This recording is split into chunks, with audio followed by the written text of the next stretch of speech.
Comment investir son argent au Québec à la Michael Wolf. On est rendu en 2024 et si toi du futur écoutes ça en 2025, en 2026, ben inquiète-toi pas, tu n'es pas en retard. Parce que dans cette vidéo, je vais te parler de mon histoire tout en te parlant des stratégies et du plan que j'ai mis en place. Que j'ai mis en place il y a maintenant 5 ans, qui fait en sorte qu'aujourd'hui, ben je suis plus libre que j'ai jamais été. Et ce plan s'intitule Comment investir au Québec. Ben oui, on est au Québec. Mais que ce soit ici ou n'importe où ailleurs, investir son argent, ça demande une approche réfléchie, stratégique. Une approche diversifiée en fonction de tes objectifs financiers, en fonction de ta tolérance au risque et de ton horizon d'investissement. Ces deux dernières phrases-là, c'est ChatGPT qui me l'a écrit. Et je vais te dire ce qui me gosse là-dedans.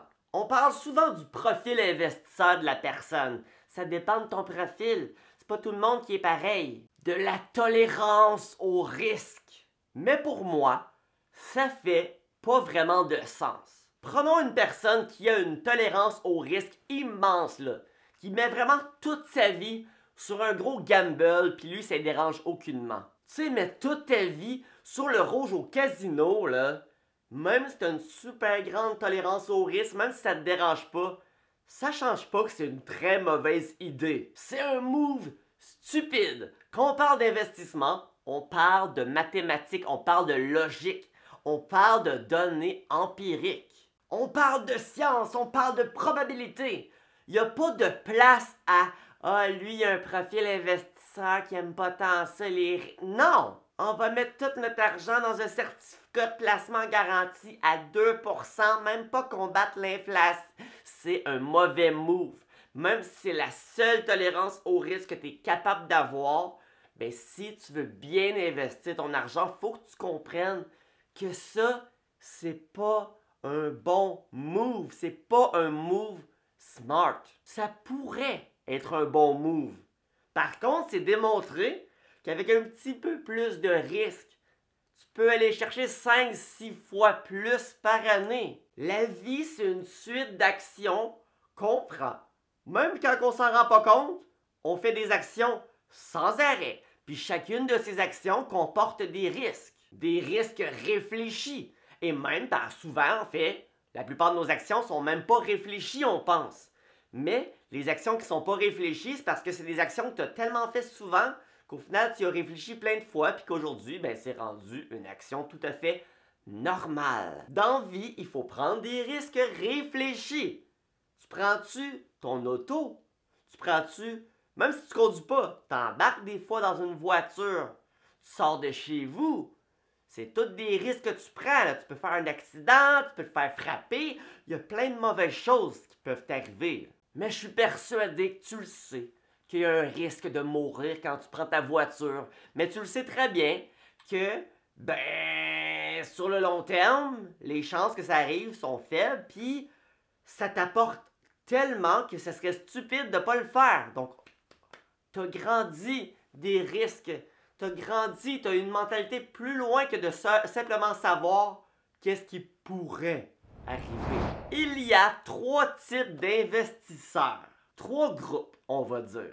Il y a un groupe de 1000 moutons qui décident de tout mettre leur économie dans des certificats de placement garantis qui rapportent pas bien. Puis les 1000, à la fin de leur vie, ils vont dire « Moi, j'ai travaillé toute ma vie, qu'est-ce qui me reste aujourd'hui? Je comprends pas! » Le deuxième groupe, c'est un groupe de 1000 paresseux. Puis eux, ils se disent « Les certificats de placement garanti que les moutons prennent, je sais que ça va pas assez vite. Moi, je veux devenir riche vite.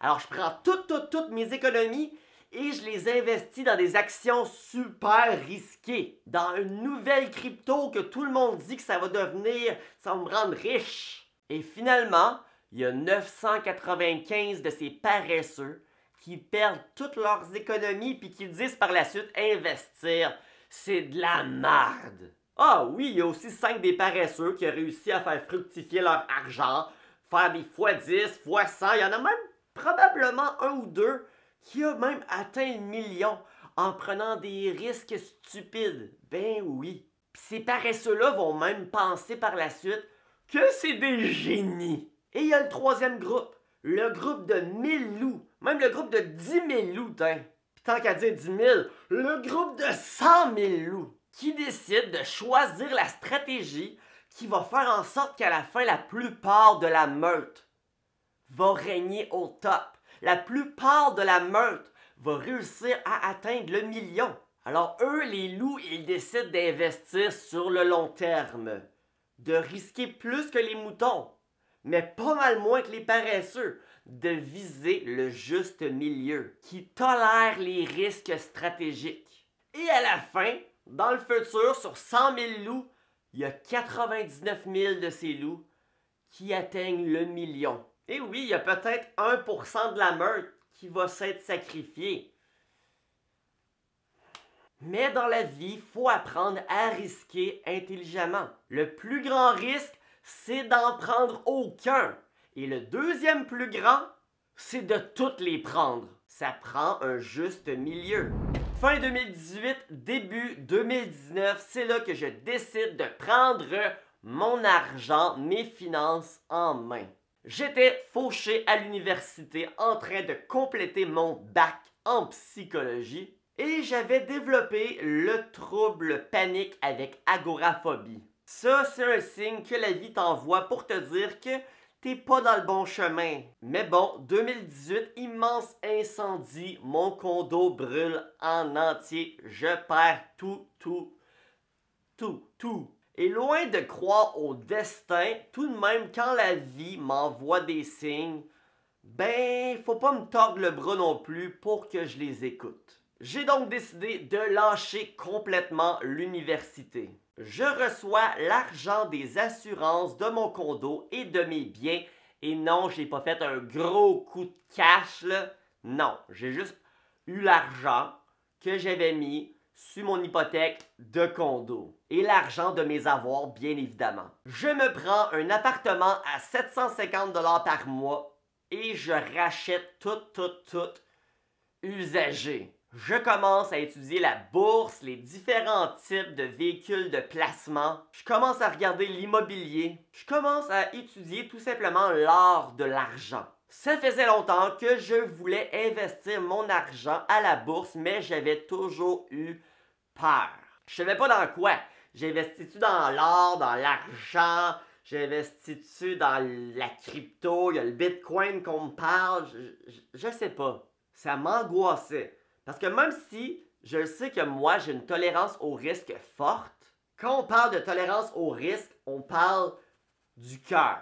Et à la bourse, comme en amour, je préfère écouter mon cerveau que mon cœur. Dans le sens que d'avoir une bonne tolérance au risque, c'est pas toujours positif. Tout comme que de ressentir de l'amour, des papillons pour une personne, ça veut pas dire nécessairement que cette personne-là est bonne pour toi. Alors, la tête avant le cœur. Ça fait que j'ai écouté des dizaines, même des centaines de vidéos YouTube. Je lisais des articles, je joignais des groupes Facebook, des forums, je posais des questions. Tu vois le tralala, là. Mais le problème ici, là, c'est qui croire? Qui? Comme toi en ce moment qui m'écoute, là, comment tu le sais que je dis pas de la merde? Comment tu sais que je sais de quoi je parle? Ben justement, tu le sais pas. Jusqu'à temps que je te le prouve. Et quand on parle de prouver quelque chose, on parle de chiffres. Pas tout le temps, mais dans ce cas-ci, on parle de chiffres. Et on parle de logique. Bon, donc la première étape que je me devais de savoir, de trouver, c'était dans quoi investir, dans quel compte. Compte CELI, compte REER, compte personnel, tous ces comptes-là, lequel choisir. Puis ça n'a pas été long que j'ai compris que le compte CELI, là, c'est dur à battre.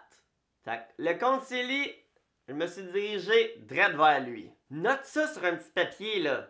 Si tu te demandes CELI ou REER, puis ton CELI n'est pas encore plein, là, CELI, tu peux pas te tromper. J'ai une règle. Si tu gagnes pas assez cher pour remplir ton CELI et ton REER à chaque année, c'est que tu gagnes pas assez pour que le REER remporte sur le CELI Alors remplis ton CELI en premier, puis après, tu regarderas pour le REER. La deuxième étape, c'était de voir mes options d'investissement.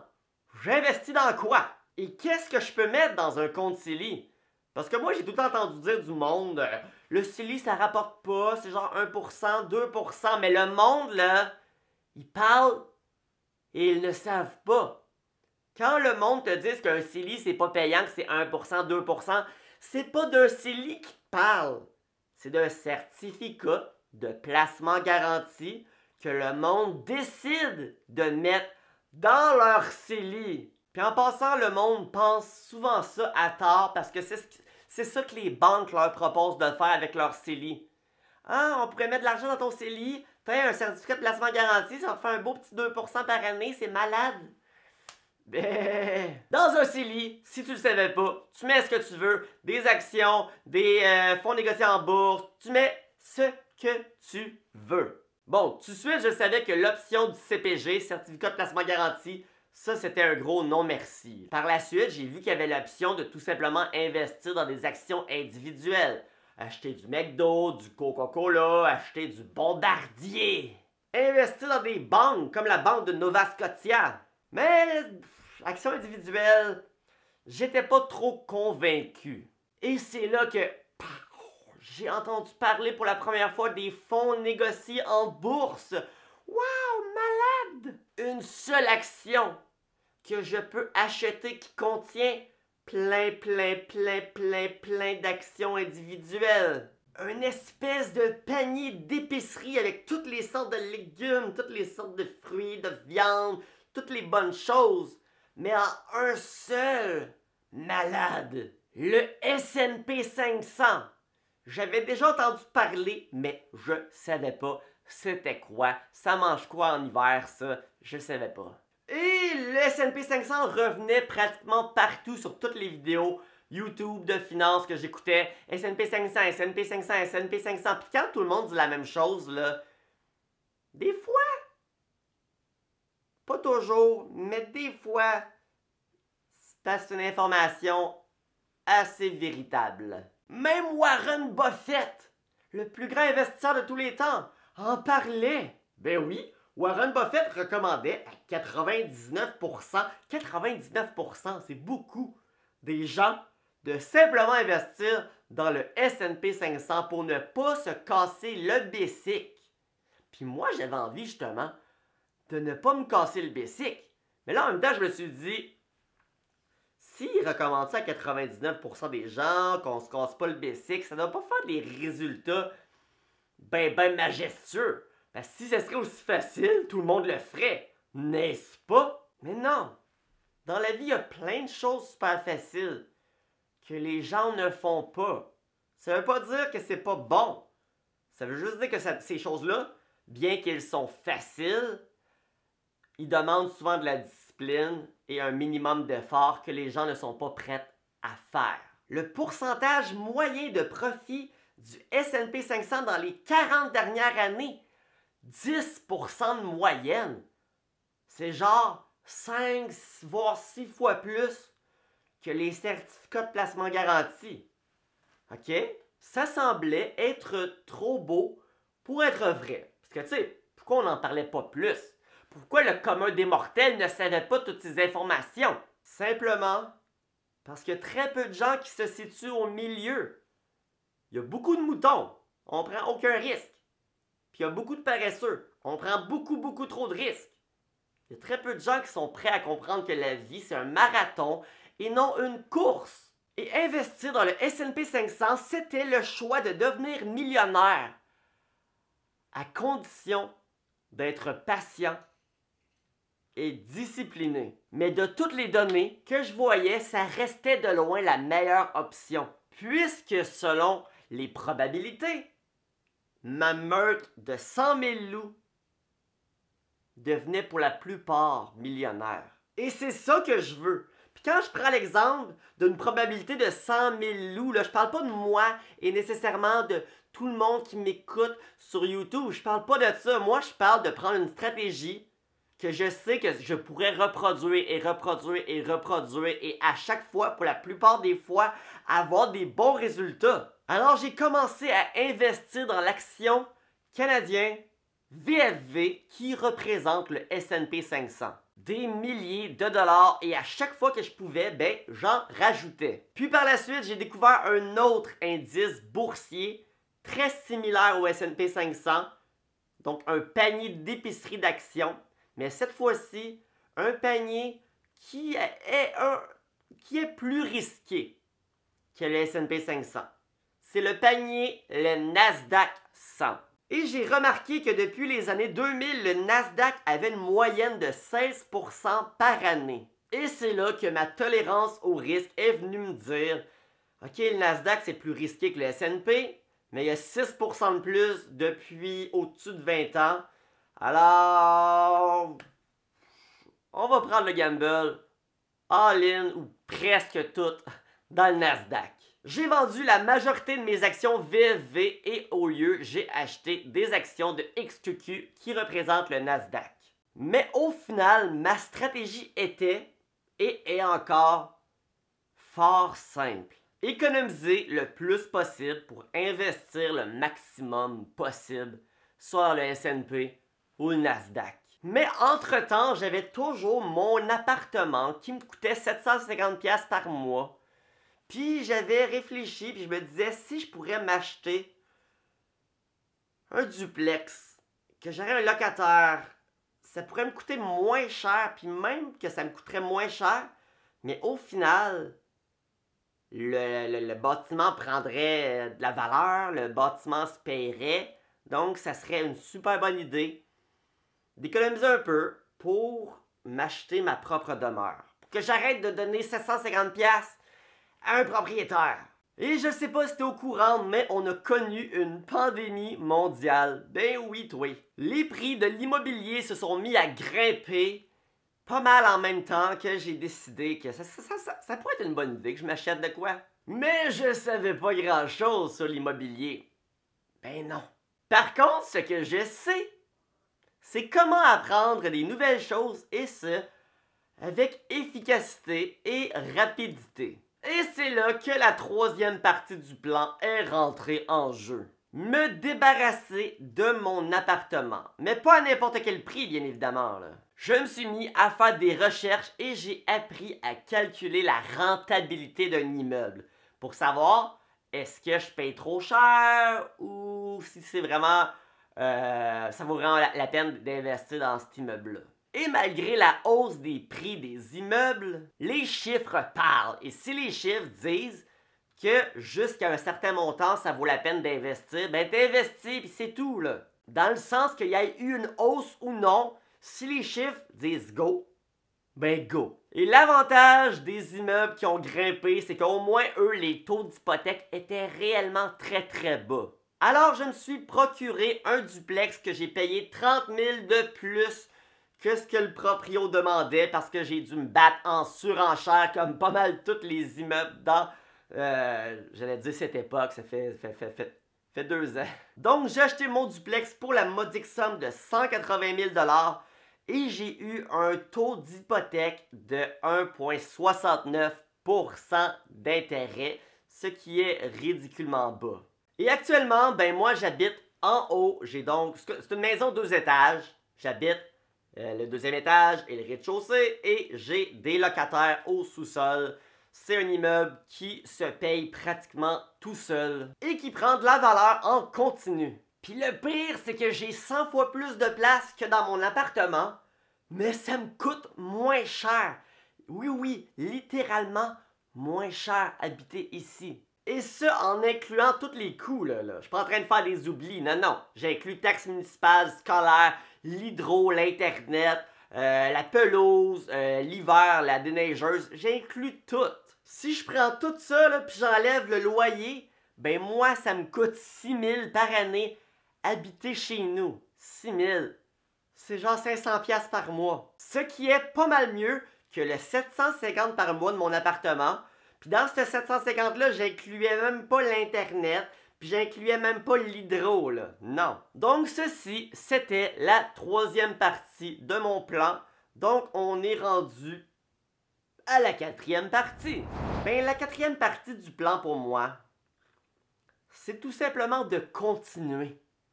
C'est de profiter de la vie, puis c'est d'être patient. J'ai un toit qui me coûte pratiquement rien et qui prend de la valeur. J'ai un portfolio dans les 6 chiffres qui prend de l'ampleur continuellement. Donc pour l'instant, je vais tout simplement investir toutes mes économies dans le Nasdaq et dans le S&P 500. Ben oui, aussi simple que ça. Le plafond de cotisation du CELI vient d'augmenter de 7 000 $ en 2024, donc je vais évidemment me fixer comme objectif d'aller maximiser ça. Mais au final, là, je me fixe pas d'objectif plus gros que ça. J'ai remarqué que ceux qui se fixent des objectifs grandioses, c'est souvent ceux qu'au final, qui font rien. Alors 2024, si on parle d'objectifs financiers, ben maximiser la cotisation 2024 du compte CELI de 7 000 $, si je fais ça, ben je vais être satisfait. De toute façon, je te rappelle que de mettre 7 000 $ dans son compte CELI en un an, là, ben c'est plus que la majorité, c'est plus que 99% du monde.